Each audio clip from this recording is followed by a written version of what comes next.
So, how did a 63-year-old widow on Social Security end up in a luxury high rise in one of the nicest areas in Panama City? Well, I toured several apartments here in Panama, all high rises, but something was missing. Something felt off. It didn't feel like me. When I came to the JW and toured the building here, something clicked. It was me. I felt not only secure, but I felt I belonged. And it felt like a place that was worthy of me.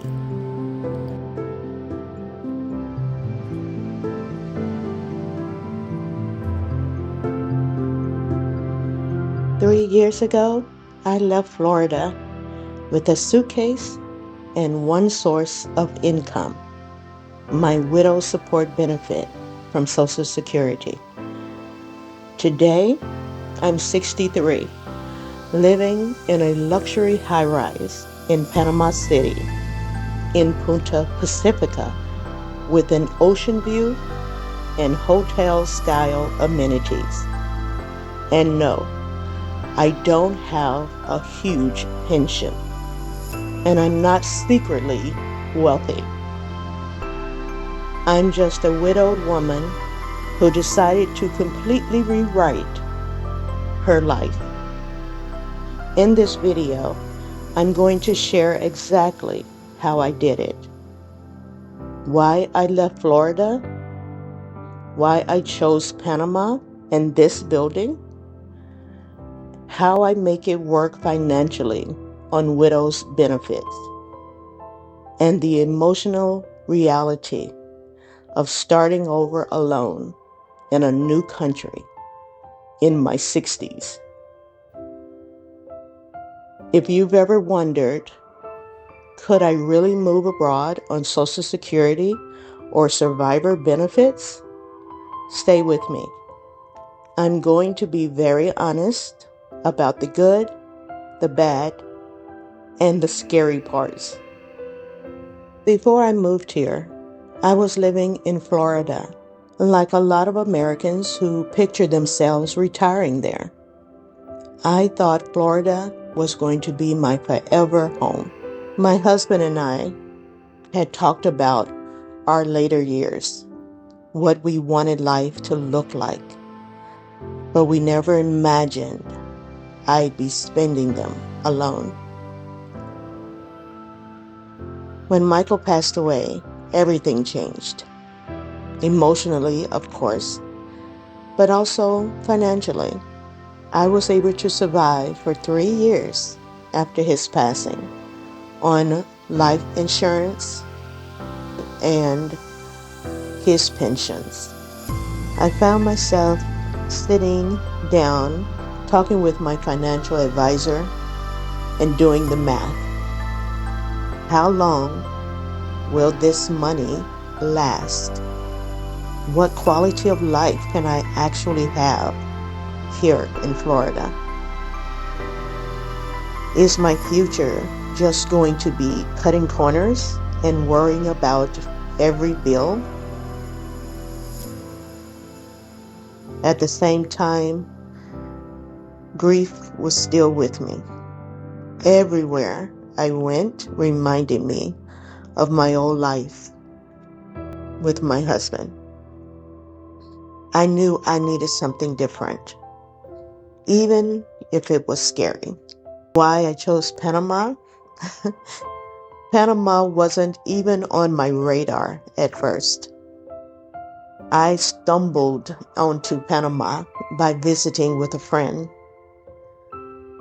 And once I saw the skyline from the air and got boots on the ground, we did a little bit of touring. Not enough to make a final decision. But for me, somehow, some way, it felt like I was destined to be here. I felt a real connection almost immediately, and I wanted to explore it. So when I went back home, I started Googling places where retirees could stretch their money further and still have a good quality of life.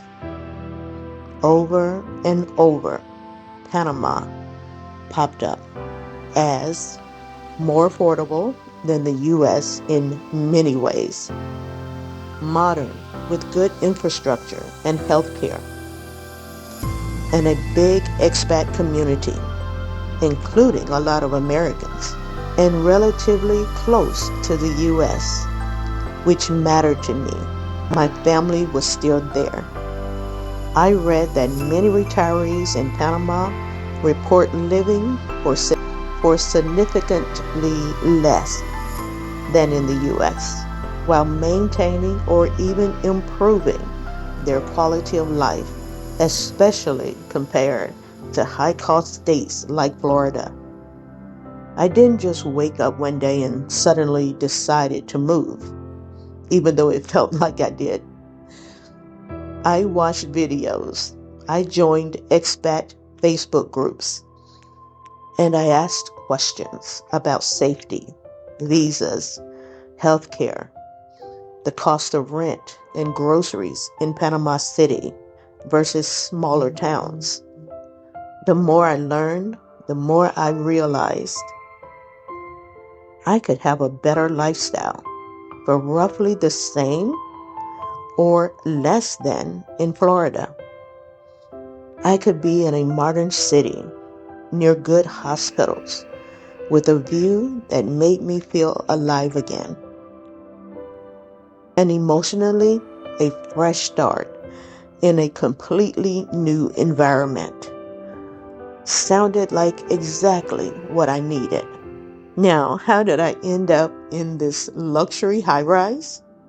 Well, after 3 years of living here in Panama in 2 and 3 bedroom large apartments, it finally kicked in. Why? Why do I need so much space just for me? Yes, my family loves coming here for 1 week out of the year. And so I decided I wanted to live a more minimalist lifestyle. I wanted to get rid of stuff. Puerto Pacifica is known for its modern oceanfront towers, many with amenities similar to hotels, pools, gyms, security, sometimes even shared services with hotels in the same complex. The key thing I discovered is that in Panama City, especially if you shop around and negotiate, you can sometimes rent in a high-end building for less than what a modest place might cost in parts of Florida. It's not cheap, but the value for what you get, security, views, amenities, can be much better than what you'll get back in the States. I toured several apartments. Some felt dark, some just didn't feel safe. But when I walked into this building, I felt something shift. The views of the Pacific, the light, the sense that I could rebuild my life here. It just clicked. I chose a studio apartment that fit within what I knew I could sustain on my widow's benefit. After doing a lot of budgeting, I'll talk more about the financial side next, but emotionally, this building represented more than just a home. It felt like proof that my life wasn't over because I was widowed. It could still be beautiful. Now, let's talk about the part everyone is curious about: how the money works. Survivor or widow's benefits from Social Security are fixed and predictable, but not huge for most people. That meant I had to be brutally honest about my numbers. I broke my monthly budget into rent, utilities and internet, groceries, transportation, healthcare and medicine, fun and extras, emergency savings, even if it was small. In Panama City, overall cost of living can be significantly lower than in many U.S. cities, especially for things like healthcare, local produce, and some services, although imported goods and certain neighborhoods can be pricey. Rents in high-rise buildings vary a lot depending on size and view. But even in nicer buildings, many expats find they can pay substantially less than equivalent buildings in major U.S. cities, especially when considering property taxes and insurance they no longer pay as owners. The trade-offs I made to afford a luxury building on a widow's benefit: I prioritized rent and safety over frequent travel or big shopping. I use local services and markets where prices are lower than imported heavy stores. I keep a close eye on my healthcare needs and take advantage of Panama's lower medical costs compared to the US. I'm not a cook, and with my small kitchenette, that's a good thing because I have a very small refrigerator and only a 2-burner stovetop. I had to purchase an air fryer oven. I'm not saying it's easy or that everyone can replicate this exact building or lifestyle, but compared to what my widow benefit would buy me in many parts of Florida, I feel I get a safer, more comfortable, more inspiring life here. If you're watching this and thinking, could I really do something like this on Social Security or widow's benefits? Here are a few pieces of advice from my experience. Run your numbers in painful detail. Don't just look at rent. Look at healthcare, visas, flights back home, and a cushion for surprises. Visit first if you can. Spend at least a couple of weeks in the city and neighborhood you think you want, and really live, not just vacation. Talk to other expats, but also pay attention to locals and how they live. You want to respect the country you're moving into, not just float in an expat bubble. Be honest about your personality. If you hate cities, a luxury high-rise in an urban area might not make you happy.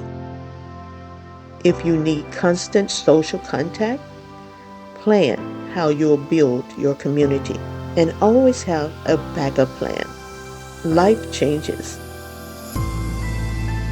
Some days are hard. Let me be real about that.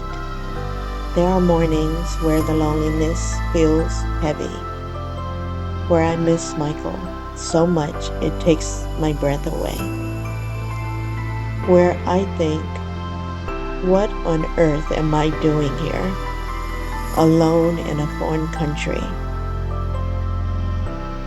But then I come out here. I look at this ocean. It's vast and powerful, and it doesn't stop. And it reminds me that life keeps going. And I have a choice. I can watch it from the shore, or I can step into the tide.